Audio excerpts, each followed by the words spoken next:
ونستغفره ونؤمن به ونتوكل عليه ونعوذ بالله من شرور أنفسنا ومن سيئات أعمالنا من يهده الله فلا مضل له ومن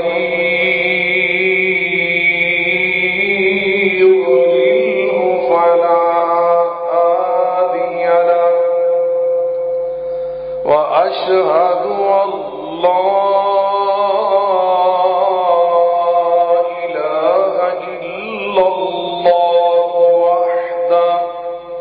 لا شريك له وأشهد أن محمدا عبده ورسوله صلى الله عليه وعلى آله وسلم إن الله وملائكته يصلون على النبي يا أيها الذين آمنوا صلوا عليه وسلموا تسليما اللهم صل على محمد وعلى آل محمد كما صليت على إبراهيم وعلى آل إبراهيم إنك حميد مجيد اللهم بارك على محمد وعلى آل محمد كما باركت على إبراهيم وعلى آل إبراهيم إنك حميد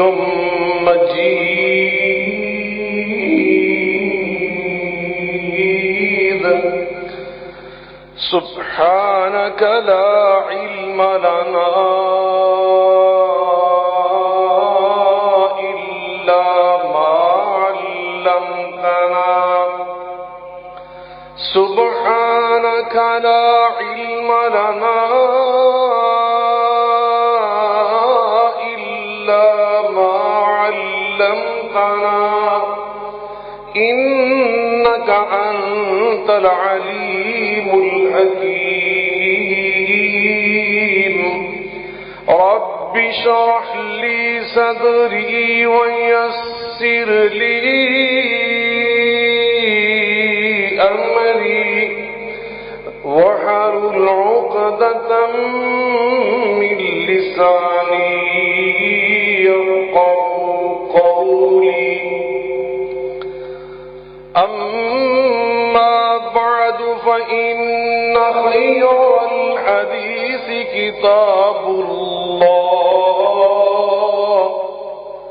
وخير الهدي هدي محمد صلى الله عليه وعلى آله وسلم وشر الأمور محدثاتها وكل وكل محدثة بدعة وكل بدعة ضلالة وكل ضلالة في النار.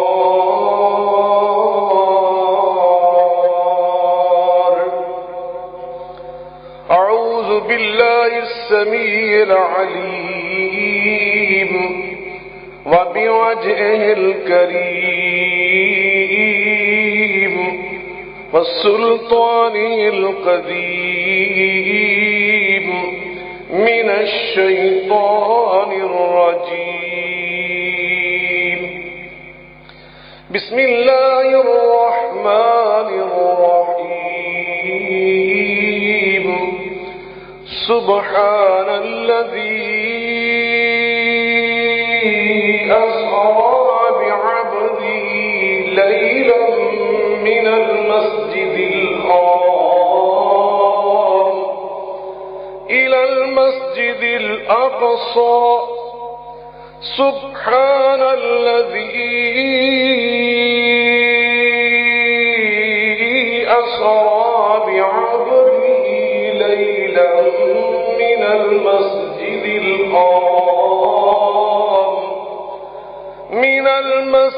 الحرام إلى المسجد الأقصى من المسجد الحرام إلى المسجد الأقصى الذي باركنا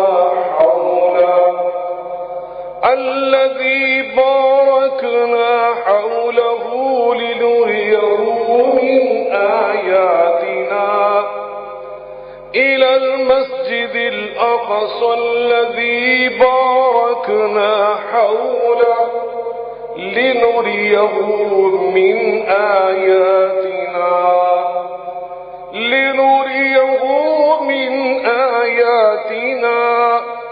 إنه هو السميع البصير.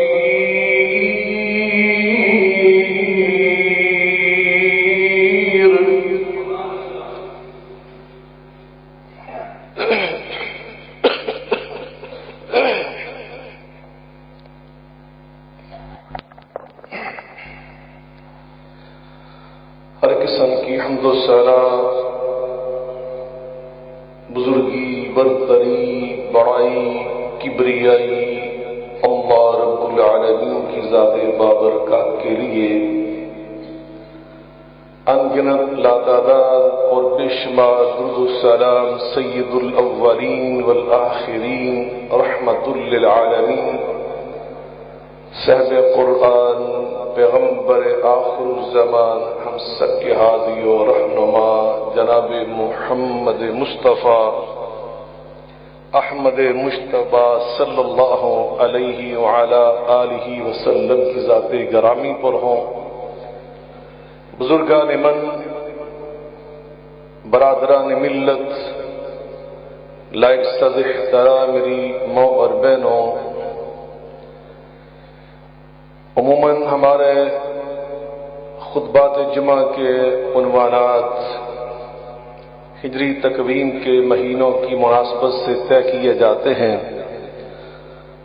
چنانچہ اسی اسلوب کی بنا پر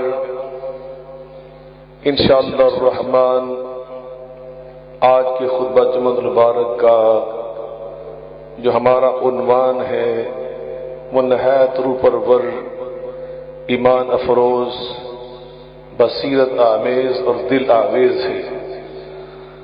اور وہ عنوان جو اتنا روح پرور ہے اس کی وجہ یہ ہے کہ اس کا تعلق سیرت طیبہ، سیرت مبارکہ، سیرت مصطفیٰ، سیرت النبی، سیرت الرسول صلی اللہ علیہ وعلی آلہ وسلم کے ساتھ ہے.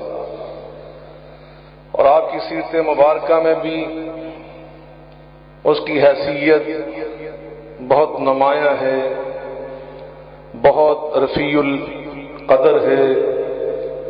ویسے تو میرا ایمان اور عقیدہ یہ ہے کہ نبی کریم رؤوف الرحیم صلی اللہ علیہ وآلہ وسلم کی سیرت مبارکہ کا ہر پہلو انتہائی شاہکار ہے، انتہائی اہم ہے، انتہائی جذاب اور پرکشش ہے، انتہائی خوشبودار ہے، اور اپنے اندر بے شمار ہمارے لیے اسباب، دروس اور حکمتیں پنہا کیے ہوئے ہیں۔ بہرکیف آج آپ کی سیرت مبارکہ کا یہ پہلو جس کو ہم معراج اور اسراء کے نام سے جانتے اور پہچانتے ہیں، انشاءاللہ الرحمن اس پر بات ہوگی۔ اور یہ بات جو قرآن مجید فرقان حمید میں اللہ تعالیٰ نے ہمیں ایک اصول زندگی کے طور پر سمجھائے، اس کی ایک عملی تعبیر اور تفسیر بھی اس واقعہ میں نظر آتی ہے۔ وہ اصول زندگی یہ ہے کہ ان مع العسر یسرا، کہ تنگی کے ساتھ زندگی کے سفر میں جہاں انسان خوشی دیکھتا ہے، سکھ دیکھتا ہے، کامیابی دیکھتا ہے، بعض اوقات انسان کو زندگی کے سفر میں پریشانیاں بھی اٹھانا پڑتی ہیں، مصائب جھیلنا پڑتے ہیں، مشکلات کا سامنا کرنا پڑتا ہے۔ تو ایک مومن اور ایک مسلمان، اس کا طرز حیات، اس کا طرز زندگی ان لوگوں سے مختلف نظر آنا چاہیے کہ جو لوگ ایمان سے خالی ہیں، جو دین اسلام کی برکات سے محروم ہیں۔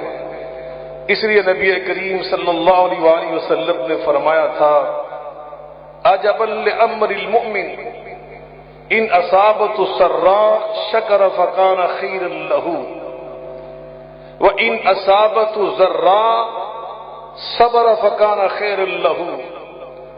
آپ نے ارشاد فرمایا کہ مومن کی زندگی کا سفر بڑا عجیب ہے، سکھ اور دکھ اس کی زندگی میں بھی شامل ہے، لیکن فرمایا اس کا طرز حیات کیا ہوتا ہے، اس کا طریقہ کار کیا ہوتا ہے۔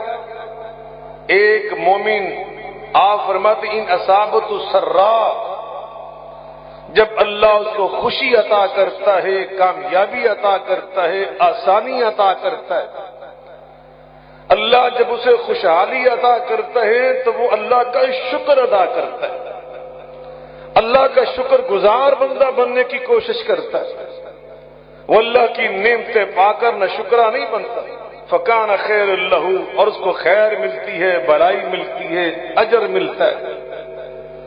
وَإِنْ أَصَابَتْهُ ضَرَّاء، جب دکھ آتا ہے، مصیبت آتی ہے، زندگی کے سفر میں پریشانی آتی ہے، صبر کرتا ہے، فکان خیر اللہ، فرمایا صبر کی وجہ سے اللہ اس کو پھر بھی خیر عطا کرتا ہے، اجر عطا کرتا ہے، بھلائی عطا کرتا ہے۔ فرمایا مومن کی زندگی ہر پہلو میں خیر ہی خیر ہے، اس کی زندگی میں نور ہی نور ہے، روشنی ہی روشنی ہے۔ مگر یہ واضح ہے کہ زندگی کے سفر میں ان مع العسر یسرا، جب تنگی آئے تو مومن پریشان نہیں ہوتا۔ لا تقنطوا من رحمت اللہ، اللہ کی رحمت سے مومن کبھی نا امید نہیں ہوتا۔ لا تهنوا ولا تحزنوا وانتم الاعلون، لا تهنوا ولا تحزنوا وانتم الاعلون وأنتم الأعلون إن كنتم مؤمنين۔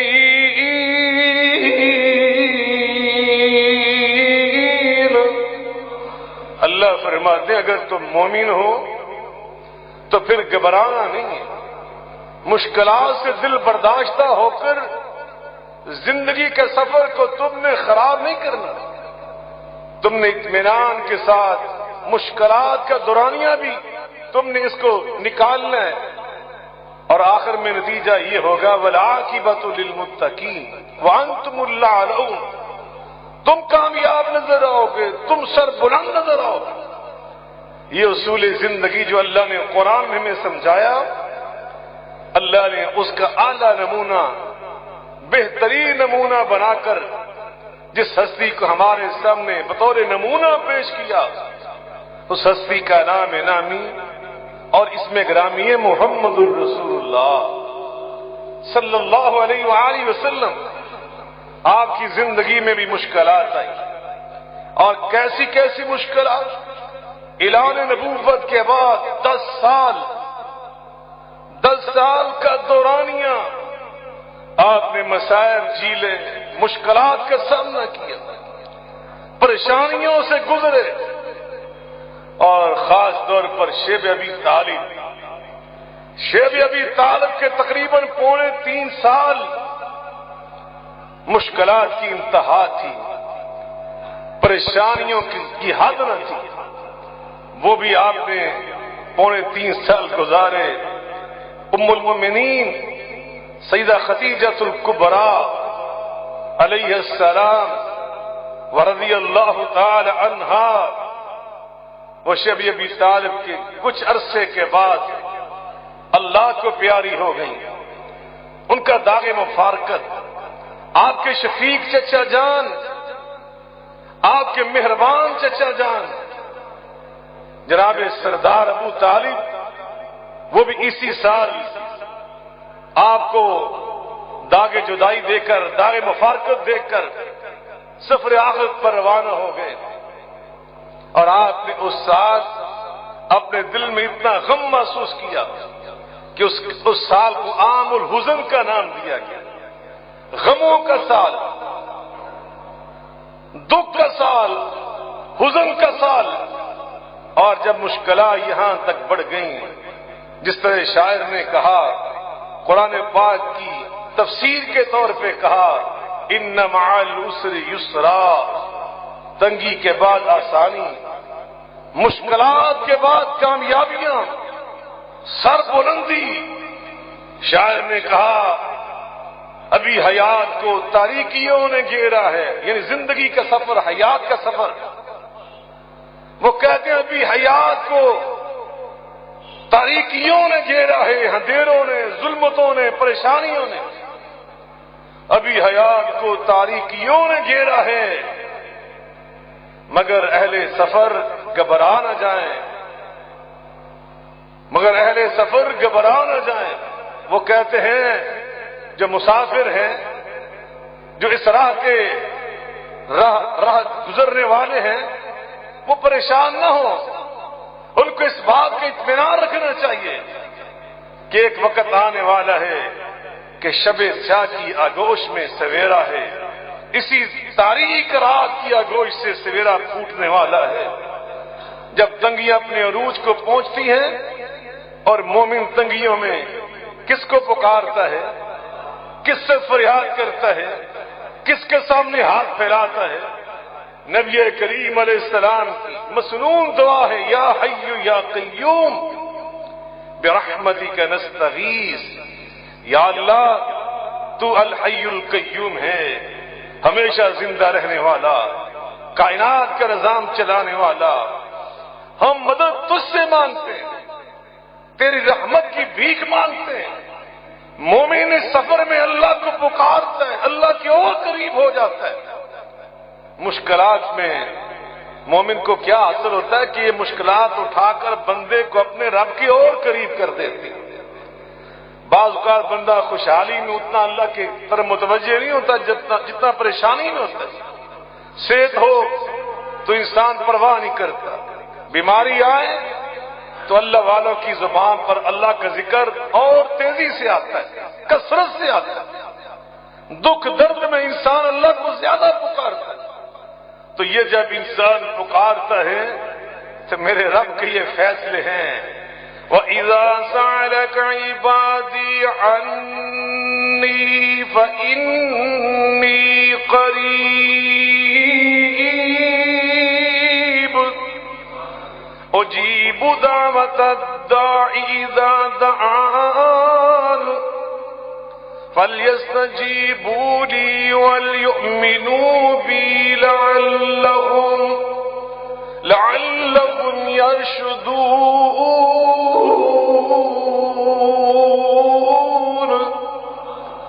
وقال ربكم ادعوني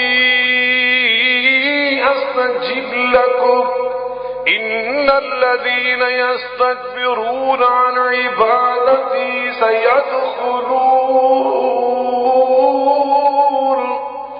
سيدخلون جہنم داخرین۔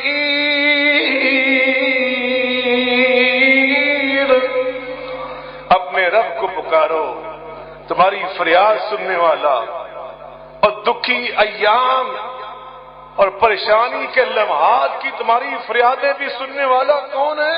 اللہ۔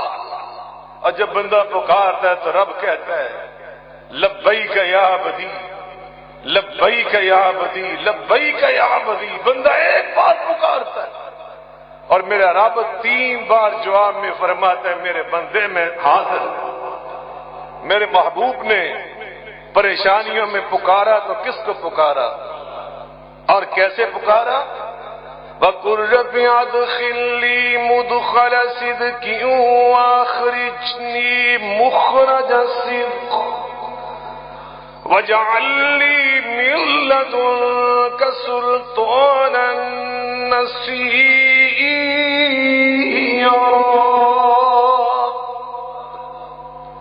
10ویں سال نبوت کے اعلان نبوت کے 10ویں سال مشرکین مکہ کی عداوت اور ان کی طرف سے مشکلات نقطہ عروج کو چھو رہی تھیں، اور میرے محبوب اللہ کے فرمانے کے مطابق یہ دعا مانگ رہے تھے، اور میرے اور آپ کے لیے اللہ نمونہ پیش کر رہا تھا کہ تم نے بھی مشکلات میں پکارنا ہے تو کس کو؟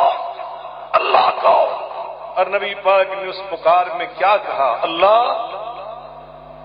یہ لو مجھے معلوم ہو رہا ہے، نظر آ رہا ہے رہنے نہیں دیں گے مکے میں، مجھے کہیں اور جانا پڑے گا، یہاں سے میرا نکلنا اور کہیں اور جانا یہ سب کا سب حق کی خاطر بنانا، دین کے لیے بنانا، اور جہاں میں جاؤں وَاجْعَلْ لِي مِن لَّدُنكَ سُلْطَانًا نَّصِيرًا، وہاں کی سلطنت، سلطانن وہاں کی سلطنت، یہ ریاست مدینہ، وہاں کی سلطنت، وہاں کی ریاست، وہاں کی اسٹیٹ، وہاں کا نظام حکومت، نصیرن میرے دین کے لیے مددگار بنانا، وہ سب ہمارے اختیار میں۔ ہم نظام حکومت کو، ریاست کو استعمال کریں تو کس کے لیے؟ اللہ کے دین کی مدد کے لیے، دنیا میں بہترین معاشرہ قائم کرنے کے لیے۔ چنانچہ نبی پاک کی دعا، اللہ تو عام بندوں کی دعائیں سنتا ہے، اللہ تو ہر مومن کی دعا سنتا ہے، مومن چھوڑ کر اللہ تو ہر گناہ گار سے گناہ گار فاسق و فاجر کی دعائیں سنتا ہے۔ اللہ کی قسم ہمارا عقیدہ میرا اللہ تو کافروں کی، مشرکوں کی بھی سنتا ہے۔ کوئی اللہ سے مانگے تو صحیح اللہ ہم تو مائل بکرم میں کوئی سائل ہی نہیں، راہ دکھلائیں کسے کی راہ روے منزل ہی نہیں۔ جو بھی میرے رب کو پکارتا ہے میرا رب ان سب کی دعائیں سنتا ہے، فریاد سنتا ہے۔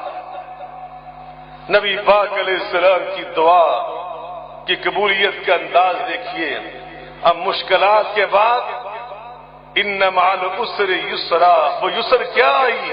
اللہ قرآن میں فرماتا ہے سبحان الذی اسرا بعبده لیلا، سبحان الذی اسرا بعبده لیلا من المسجد الحرام إلى المسجد الأقصى الذي باركنا حوله لنريه من آياتنا إنه هو السميع البصير۔ میرے اللہ تعالی نے اپنے محبوب کو، وہ ان کے چچا زاد بہن آپ کی چچا زاد ہمشیرہ سیدہ ام ہانی، کیا نام ہے؟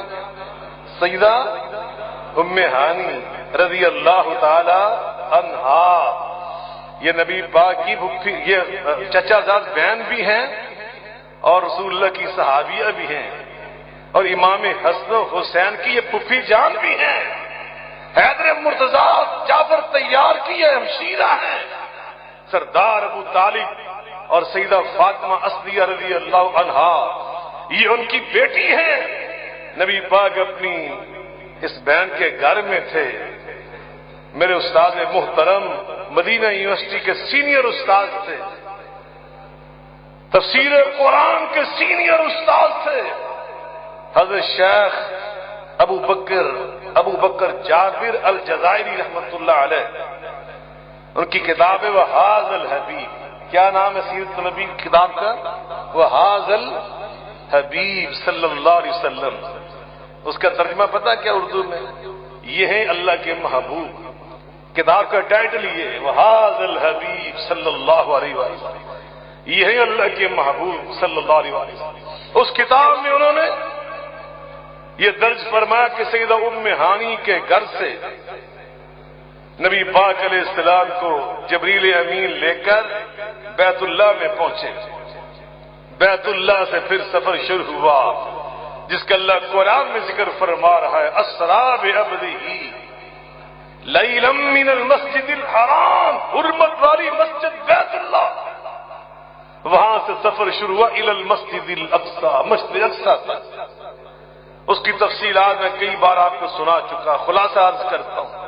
آقا فرماتے مجھے بیت اللہ کے دروازے پہ جبریل لے کر آئے، سامنے ایک جانور تھا، سواری کا جانور، آپ نے اس کا قد کاٹ بھی بیان کیا، فرمایا کہ مجھ سے کہا گیا کہ آپ کی سواری ہے، جیسے میں اس پہ سوار ہونے لگا شمس البراق، اس براق نام کے سواری کے جانور نے، شمسا کا مطلب ہوتا ہے شوخی میں آ کر اپنے جسم کو جنبش دینا، اس نے شوخی میں آ کر اپنے چہرے کو جنبش دی، تو جبریل نے اس کو سختی سے کہا، سخت الفاظ میں کہا، اما تستحیی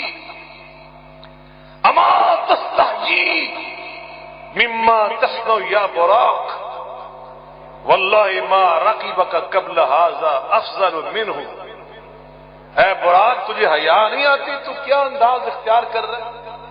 تمہیں معلوم نہیں ہے کہ آج تک تیرے اوپر جتنے بھی سوار ہوئے تھے ان میں سے کوئی بھی اس ہستی سے افضل و اعلیٰ نہ تھا، گویا آج تیرے اوپر جو سوار بیٹھنے لگا ہے یہ سب سے افضل ہے۔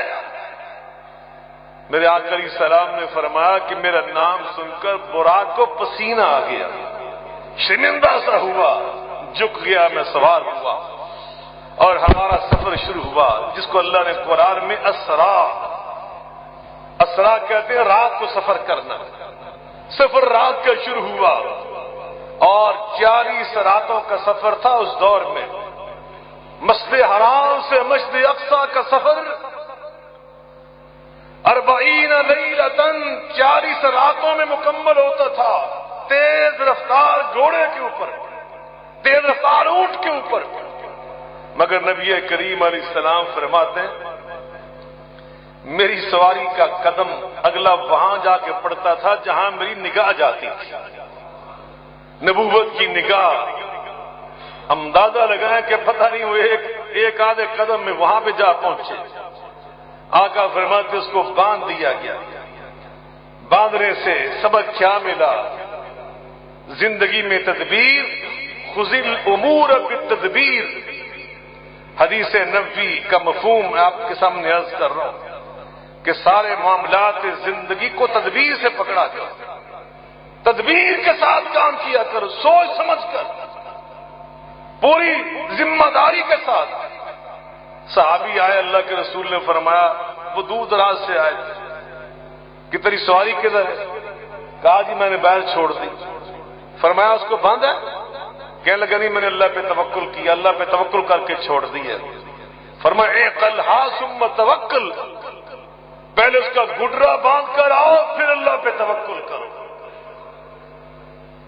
باندھ دیا گیا، حالانکہ براق کو اگر چھوڑ بھی دیا جاتا تو اس نے کہاں پہ جانا تھا، مگر سیرت النبی کے یہ اسباق ہے میرے لیے، آپ کے لیے، کہ ہم اپنے معاملات کی خود حفاظت کیا کریں۔ ہم موٹر سائیکل کی پرواہ نہیں کرتے، ہم اپنی گاڑیوں کی پرواہ نہیں کرتے، پھر وہ چوری ہو جاتی ہے، بعد میں وہ کتنا وقت ضائع کرنا پڑتا ہے، کبھی پولیس کے پیچھے، کبھی کہاں کبھی کہاں۔ اس سے بہتر کہ انسان خضوع حذرکم اپنے معاملات کی اچھی طرح حفاظت کیا کرے۔ اور جو حفاظت کرتا ہے نا، بعض کو کہتے ہیں یہ وہمی آدمی، یہ وہم نہیں ہوتا، یہ رسول اللہ کی سنت میں عمل ہوتا ہے۔ آقا نے وہاں پر، حضرت شیخ جزاری رحمۃ اللہ علیہ لکھتے ہیں کہ رسول اللہ صلی اللہ علیہ وسلم نے جاتے ہوئے اکیلے نماز پڑھی، جاتے ہوئے تنہا۔ ہم تو عموماً یہی بیان کرتے رہے اور پڑھتے رہے کہ جاتے رسول اللہ صلی اللہ علیہ وسلم نے نبیوں کی امامت کروائی، وہ کہتے جاتے رسول اللہ نے تنہا نماز پڑھی، واپسی پہ آ کر نبی پاک نے انبیاء کی جماعت کرائی۔ برکیف مسجد اقصی سے آپ کا دوسرا سفر شروع ہوا، پہلے آسمان سے 7ویں آسمان تک جبریل امین دروازے پہ دستک دیتے تھے، دربان پوچھتا تھا من، کون ہیں آپ؟ وہ کہتے جبریل، میں جبریل بول رہا ہوں۔ وہ کہتے میں معاک، آپ کے ساتھ کون ہے؟ بتایا جاتا محمد الرسول اللہ، جناب محمد کریم علیہ السلام۔ پھر پوچھا جاتا ارسل الیہ، انہیں بلایا گیا؟ جبریل جواب میں کہتے نعم، ہاں ہاں ارسل الیہ، یہ اپنی مرضی سے نہیں آ رہے، یہ رب کے بلانے پہ آ رہے۔ دروازہ کھلتا، دربان کے اندر مرحباً، آقا فرماتے میں پہلے آسمان پہ تھا، دروازہ کھلا، دربان کے بعد جس ہستی نے میرا استقبال کیا اس نے کہا مرحباً بالنبی الصالح، مرحباً بالنبی الصالح والابن الصالح، میں سارے نبی اللہ کے محبوب پیغمبر کا استقبال کرتے ہوئے خوش آمدید کہتا ہوں۔ اور ساتھ اس نے کہا فرزند صالح، میرا نیک فرزند آیا، میرا پیارا بیٹا آیا۔ جبریل نے کہا یہ آپ کے بابا جان آدم علیہ السلام۔ دوسرے آسمان پر جناب عیسیٰ علیہ السلام اور جناب یحییٰ علیہ السلام نے استقبال کیا، اور انہوں نے کہا مرحباً بالاخ الصالح، ہمارا سارے برادر آیا۔ تیسرے آسمان پر آقا فرماتے ہیں میرا استقبال جس نے کیا وہ انتہائی خوبصورت، فرمایا اس کا چہرہ ایسے تھا کل بدری، جیسے 14ویں کا چاند ہوتا ہے۔ جبریل نے تعارف کرایا، جب اس نے کہا کہ بالاخ الصالح، میں اپنے صالح بھائی کو مرحبا کہتا ہوں، تو جبریل نے کہا یہ حضرت یوسف صدیق علیہ السلام ہے۔ چوتھے آسمان پر حضرت ادریس علیہ السلام نے استقبال کیا، پانچویں پر حضرت ہارون علیہ السلام نے استقبال کیا، چھٹے آسمان پر اللہ کے کلیم جناب موسیٰ علیہ السلام نے استقبال کیا۔ ساتویں آسمان پر پہنچے تو وہاں پھر ایک بزرگ ہستی نے استقبال کیا۔ میرے آقا فرماتے ہیں وہ جو بزرگ ہستی تھی، صحابہ سے فرمایا ان کی شکل تمہارے پیغمبر سے ملتی تھی، تمہارے پیغمبر کا چہرہ، آپ نے اپنا فرمایا کہ میری شکل ان سے مشابہ تھی۔ جبریل نے جب انہوں نے کہا نا کہ مرحباً بالنبی الصالح والابن الصالح، میں اپنے سارے فرزند اپنے نیک بیٹے کو مرحبا کہتا ہوں، تو جبریل نے کہا یہ آپ کے بابا ابراہیم علیہ السلام۔ میں آگے بڑھا تو فرمایا کہ میں نے اللہ اکبر، اللہ نے قرآن میں اس مقام کو بیان کیا، فرمایا کہ میں آگے بڑھا تو سدرۃ المنتہا میں سدرۃ المنتہا پہ پہنچا. والنجم اذا ہوا ما ضل صاحبكم وما غوى وما ينطق عن الهوى إن هو إلا وحي يوحى علمه شديد القوى ذو مرة فاستوى وهو بالأفق الأعلى ثم دنا فتدلى فكان قاب قوسين أو أدنى فأوحى إلى عبده ما أوحى ما كذب الفؤاد ما رأى أفتمارونه على ما يرى ولقد رآه نزلة أخرى عند سدرة المنتهى عندها جنة المأوى إذ يغشى السدرة ما يغشى ما زاغ البصر وما طغى لقد رأى من آيات ربه الكبرى. آقا فرماتے ہیں سدرۃ المنتہا لقد رأوا نزلة أخرى، میں نے اپنی اس پورے دور میں دوسری بار جبریل کو اس کی اصل شکل میں دیکھا. فرمایا 600 پر تھے جبریل امین کے. کتنے پر تھے؟ اور ایک پر سے دوسرا پر اللہ اللہ میں نبوت کی نگاہ پہ قربان جاؤں. کہاں ہماری نگاہیں، کہاں اللہ کے پیغمبر کی آنکھ مبارک. فرمایا کہ میں نے دیکھا پڑے ایک سے دوسرا پر بہت دور تھا، بہت لمبی مسافت آپ نے بیان کی. 600 پروں والا فرشتہ. اللہ اکبر. ہم میں سے کوئی ایسی چیز دیکھ لے تو گش کھا کے جا پڑے. زندگی میں شاید اٹھ نہ سکے، مگر اللہ کے پیغمبر کا دل اللہ نے کتنا بڑا بنایا. کتنا بڑا دل تھا. الم نشرح لک صدرک. اتنا عجیب سفر. آقا فرماتے ہیں میں نے وہاں پر جنت المأوا کو دیکھا، بیت المعمور کو دیکھا، جس میں روزانہ 70,000 فرشتے آ کر عبادت کرتے. کتنے ہزار؟ اور فرمایا جو ایک بار آ جاتا ہے نا، ہم تو بیت اللہ میں کئی بار جا چکے. اللہ ہم سب کو، ہماری آل اولاد کو بھی یہ نصیب فرمائے. ہمیشہ دل چاہتا ہے کہ جائیں. اللہ کی قسم بار بار دل چاہتا ہے جائیں. اور کتنے خوش نصیب ہیں وہ لوگ جن کو اللہ نے بار بار وہاں کی حاضری نصیب فرمائی. ہم تو کئی بار جا چکے، جاتے رہے. مسلمانوں سب کی بات کر رہا ہوں، لیکن فرشتوں کی حالت یہ ہے، اتنی ان کی تعداد ہے، اتنی تعداد. نبی کریم علیہ السلام نے فرمایا کہ جو ایک بار فرشتہ بیت المعمور میں جاتا ہے، زندگی میں دوسری بار جانے کا موقع ہی نہیں ملتا. پھر اگلے کی باری ہوتی ہے، پھر اس سے اگلے کی باری ہوتی ہے. اس طرح چلتا نظر. اس کو دیکھا. پھر اللہ کے رسول نے جنت کو دیکھا. وہ جنت کے مناظر پھر انشاءاللہ بیان کریں گے. جہنم کی وادیوں کا معائنہ فرمایا. سود خوروں کو عذاب کیسا ہو رہا ہے یہ دیکھا. بدکاروں کو عذاب کیسا ہو رہا ہے اس کو ملاحظہ فرمایا. حرام کھانے والے، رشوت کھانے والے، ان کا عذاب کیا ہے وہ دیکھا. چغلی کرنے والے، غیبت کرنے والے، وہ جس طرح تانبے کے ناخنوں سے اپنے آپ کو نوچ رہے تھے اس کو دیکھا. آپ نے مختلف جرائم، مختلف گناہوں کی جو سزائیں تھیں ان کے مناظر کو جہنم کی وادیوں میں دیکھا. اور جنت میں آپ نے کیا مناظر دیکھے. اللہ اکبر. وہ بھی آپ نے تفصیلات بیان فرمائے. پھر اللہ سے ملاقات ہوئی. اللہ نے نبی پاک کو وہاں پہ بلایا جہاں تک نہ کوئی فرشتہ پہنچا، نہ کوئی پیغمبر پہنچا، نہ کوئی پہنچ سکے گا.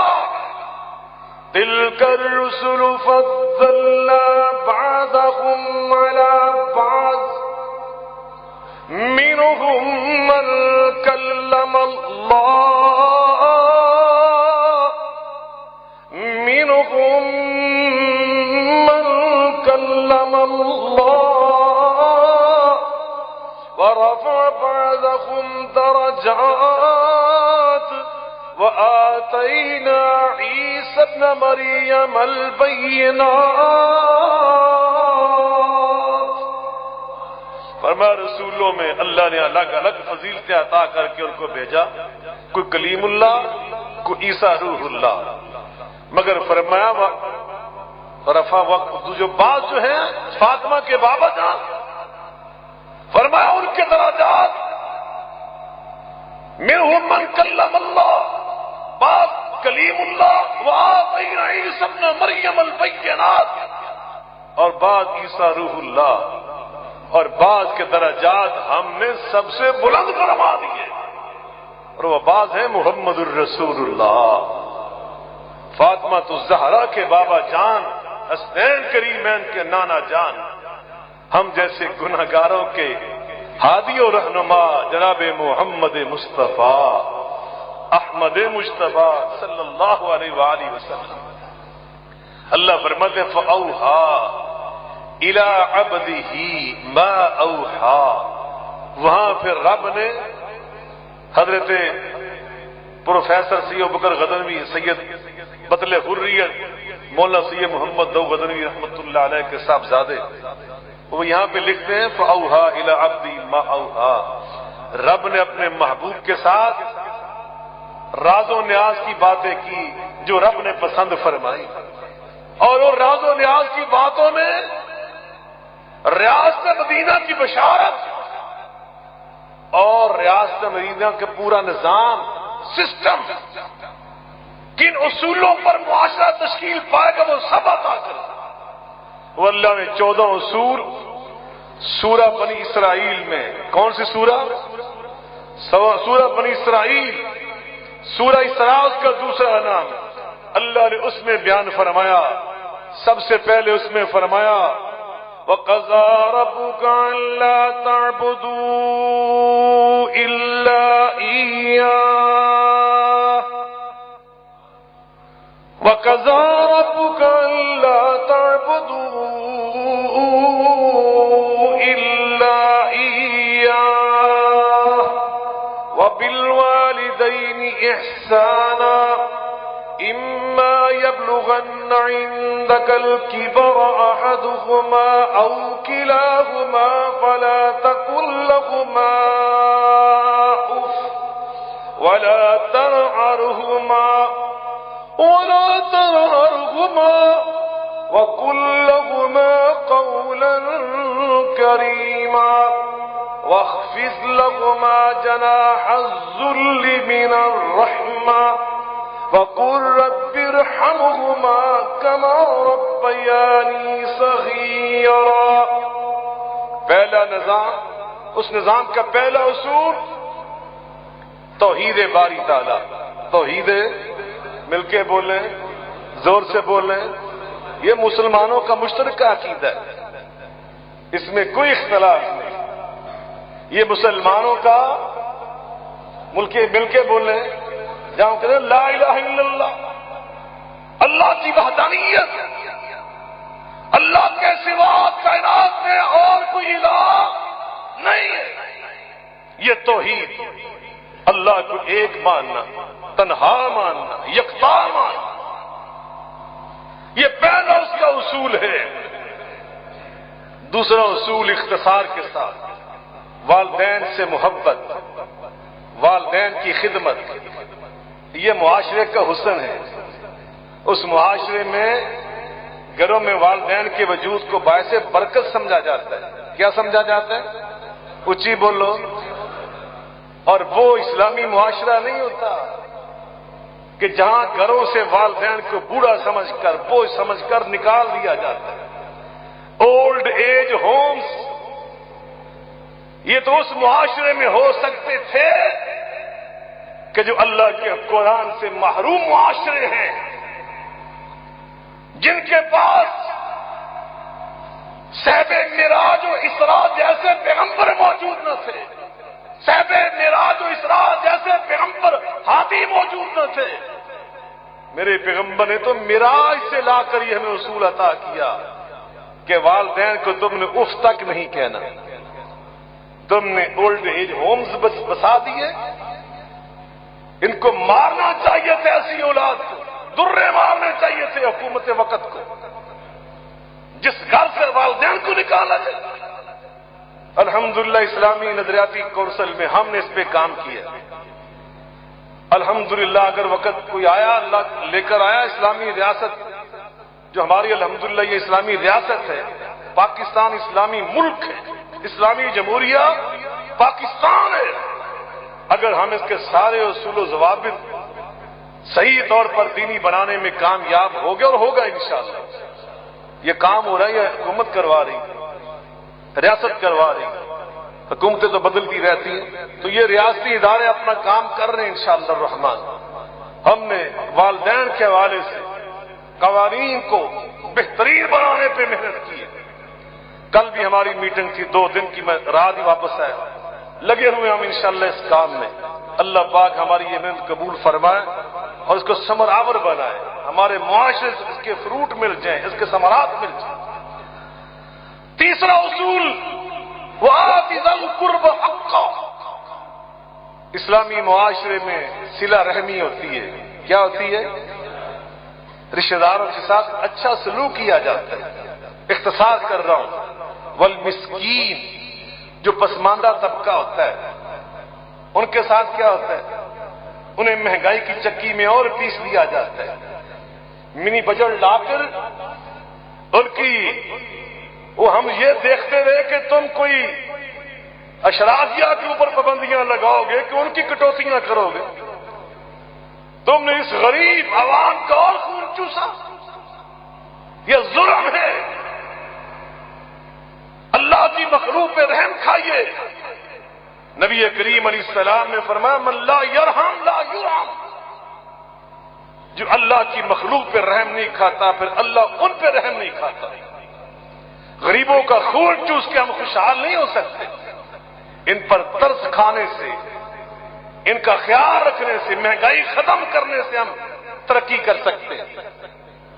مہنگائی ختم کیجیے، اللہ کی مخلوق پہ ترس کھائیے. یہ اصول زندگی، اصول ریاست ہے. وابن السبیل، اس ریاست میں جو مسافر ہوں گے ان کے ساتھ کیا ہوگا؟ کی ہوگا انہوں نے ایکو رات دے وچ 22,000 دی ٹکٹ ود گئی مسافراں واسطے.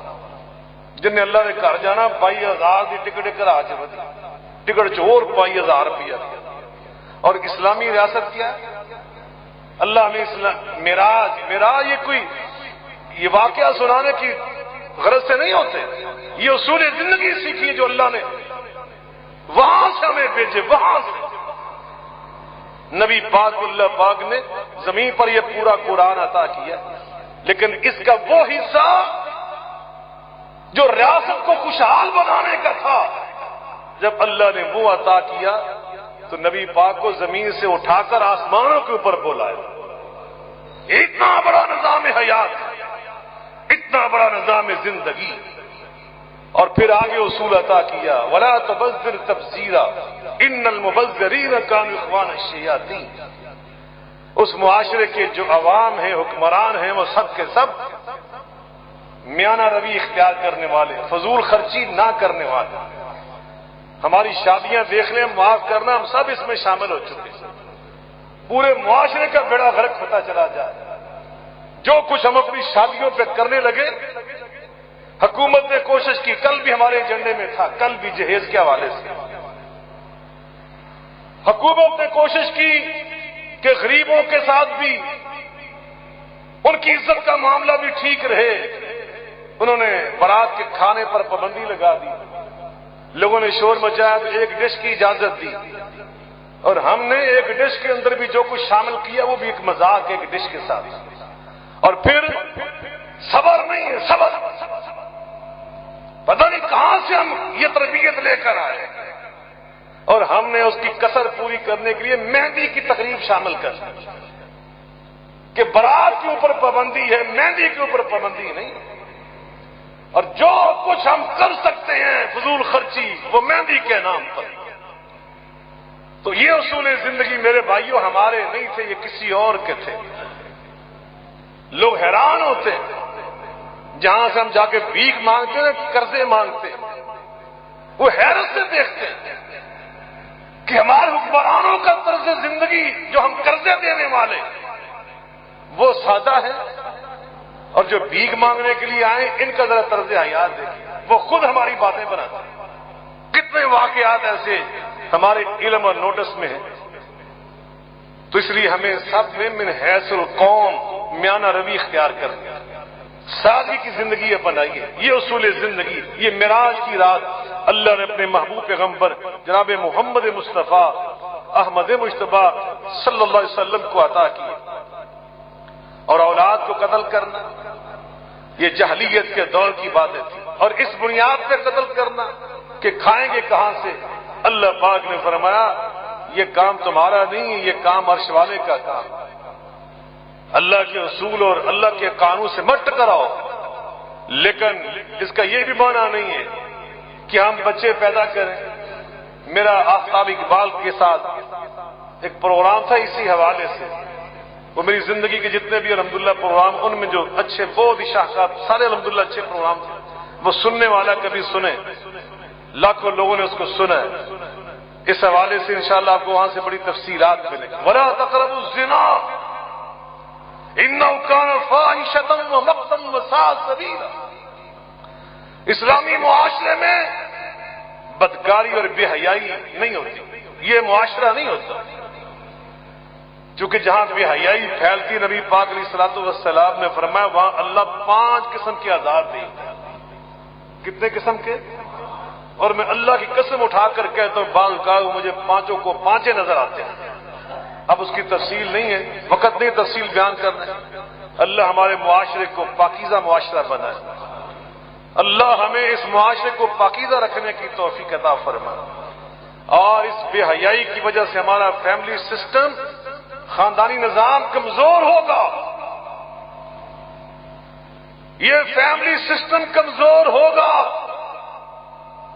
کل ہی ایک وفد آیا تھا بیرون ملک سے ہماری کونسل میں، بہت بڑے تعلیمی یعنی ماہرین قسم کے لوگ بلائے گئے تھے، اور انہوں نے ایک بہت ترقی یافتہ ملک کی جیل کی ہمیں بات کل سنائی کہ وہاں 20ویں فلور پر ایک جیل ہے، اور اتنی بلند بنانے کی وجوہات میں سے ایک وجہ یہ تھی کہ وہاں وہ سارے قیدی تھے کہ جن کے باپ وہ معلوم نہیں، اور وہ معاشرے سے پہ انتقام لیتے ہیں، ولدیت معلوم نہیں۔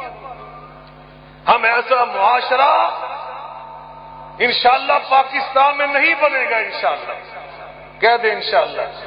بے حیائی کی روک تھام ہم سب کا فرض ہے، من حیث القوم ہم نے اپنی ذمہ داریوں کو سمجھنا ہے۔ اور آخری بات، وہاں پہ قتل و غارت نہیں ہوتی۔ اللہ پاک ہمارے معاشرے کو پرامن بنائے، اللہ اس کو خوشحال بنائے۔ وَلَا تَقْرَبُوا مَالَ الْيَتِيمِ، وہاں یتیموں کے حقوق کی نگہداشت کی جاتی ہے۔ اپنی چچا تایا اٹھ کر، اپنے عزیز و اقارب اٹھ کر، یا ساتھ والے پڑوسی اٹھ کر، یا مافیے بن جاتے ہیں کمزوروں کی جائیداد کے اوپر قبضہ کرنے والے۔ فرمایا